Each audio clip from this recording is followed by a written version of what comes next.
Hey everyone, sorry it's been such a delayed update again. This should be my 9-month update from since my hair transplant in Turkey.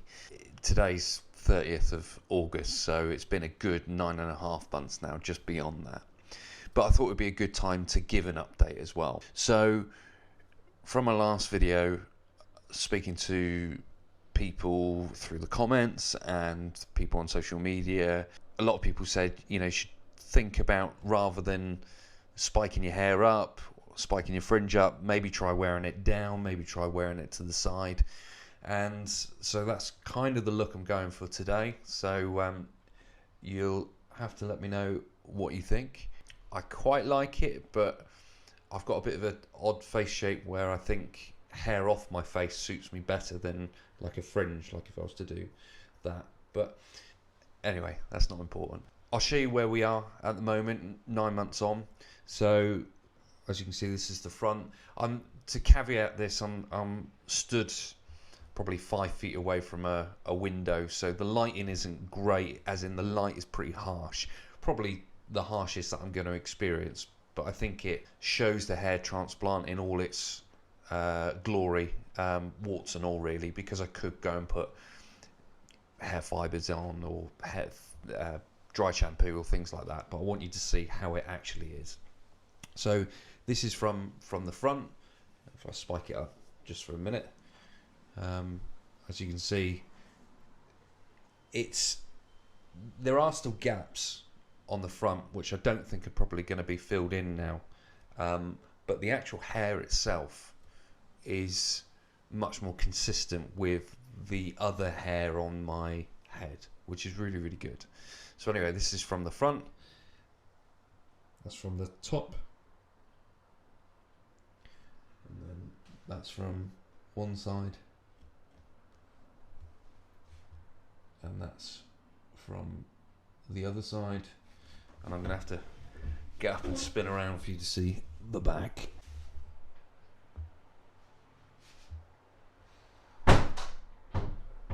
So that's where we are. I went to the barbers this week to have a proper haircut, because I probably haven't been to the barbers for about 5 or 6 years, since my hair has been getting thinner and less of it. My main goal really has been either to conceal it or to keep the backs and the sides as short as possible, so it looks a bit smarter and accentuates what is there on the top of my head. So I learned how to do some very basic clipper work on the backs and the sides. So I've been doing it myself, and it's not until you actually go to a barber afterwards you realise how terrible I actually am at that and how good they are at what they do. So it was nice for a professional to actually have a look. He didn't realise I'd had a hair transplant, which was good to see.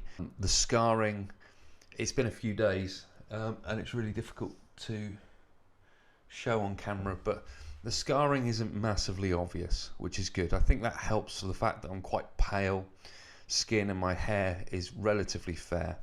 So I think if I was slightly darker skinned with dark hair, perhaps it would show up a bit more. The donor management has been really, really good from the clinic, which I've been really, really pleased with. But it was quite a good experience where I was excited to go and get a haircut. I knew that by the end of it I was going to look good, and I was really pleased with it. So the confidence the hair transplant has given me over the last 9.5 months has been massive. It's led on to other things. I've been more conscious with how I look after myself. I've wanted to go to the gym. I've wanted to go and play football a bit more. I've booked in for like a tattoo, which I've always wanted to get, and I've never pushed myself. And having the hair transplant has kind of opened the door to these other things. It sort of just gives you the confidence, because I was quite nervous having a hair transplant, flying to a different country, having people who don't speak your language perform such a permanent, quite intrusive procedure can be quite daunting. And obviously I've done a whole series of videos on how that trip went, and the clinic were very, very good. but it's interesting the effects a hair transplant can have on other areas of your life. You know, people have said to me that they've found me to be much more confident, and I'm very open with it as well. I'm not one to hide the fact that I've had a hair transplant. In fact, I'll talk to anybody who's willing to listen about it, because I think it's something you've just kind of got to own. I think it's great. I think it's wonderful. The fact that we live in a world now where you're losing your hair and there's something you can do about it, because I wish I had known about the treatments much earlier on into my hair loss journey, because I probably could have prevented it a lot more. But to think that when you're losing your hair, the first thing on your mind is, well, I just want to keep what I've got or cover it up so it doesn't look as bad. But the fact that we're not able to reverse it, but we're able to cosmetically change the appearance of our hair through a hair transplant is wonderful. And it's only been in the last couple of months, and I said this in my last video, that I've still got the same amount of hair on my head. It's just moved some of it from the back and the sides to on top and in front. And there's not loads and loads of density, but it creates the illusion of density. And a bit like people who wear makeup, if I add some hair fibers or I add some dry shampoo, I can achieve a really good look. And there's still options for me. You know, I'm still taking finasteride. I take it 3 times a week. I took that advice from the Hair Loss Guys YouTube channel, really informative, and they suggested that you look to medicate yourself with finasteride 3 times a week. So I take it on a Monday, Wednesday and a Friday, 1 milligram tablets, and I've noticed that the excess hair loss has stopped. There's still some hairs that come out, but I think that's quite normal to have. I think in people with a full head of hair, the hair cycles, etc., hair will fall out. There are other medications, so I was looking into minoxidil. I haven't taken minoxidil as of yet. A lot of people take a topical minoxidil. I think because of the fact that I've been thinning all over, there's quite a lot of coverage there. So from the small amount of research that I've done, it seems the oral minoxidil will be a good thing to try.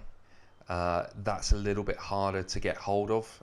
Not a lot of pharmacies will prescribe that. I think from looking online and speaking to people, Manual, I think they're called, do a good option for about £20 a month. And it's a tablet that you take once a day. But I think before I do any of that, I want to see what the final results will look like. I think I'm keeping my hopes or keeping my expectations dampened a little bit, in that I don't expect much to change now between 9.5 months, call it, and 12 months.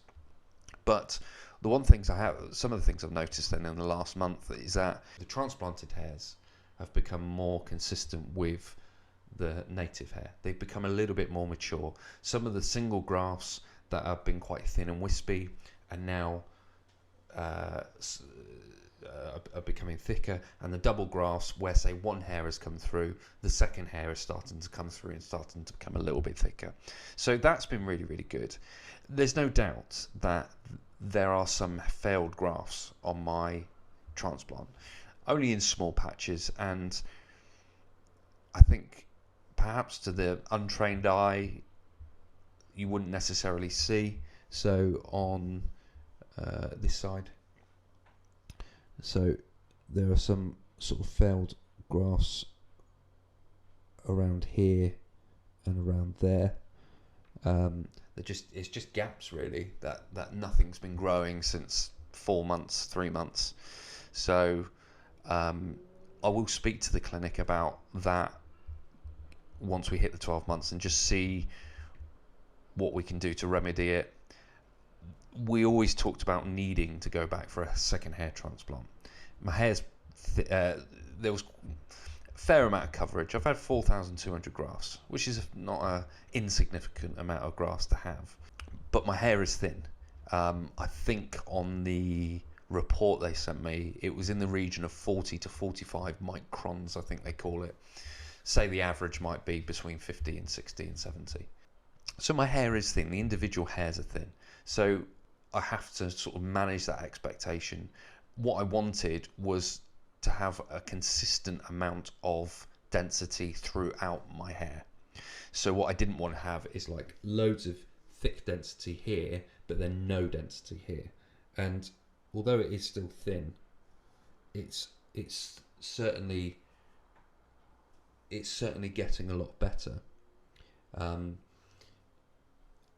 more consistent with the rest of my hair, which is really, really good. I was going to do a Q&A today, and I forgot to print off the questions. So, but I know one of the questions people ask me is about the clinic. FUE Capilar. I thought they did a really good job. I documented 3 quite long, detailed videos about that process if you want to check those out. And the aftercare has been pretty good. There's been a couple of times where I've been a bit nervous and I've been questioning the results.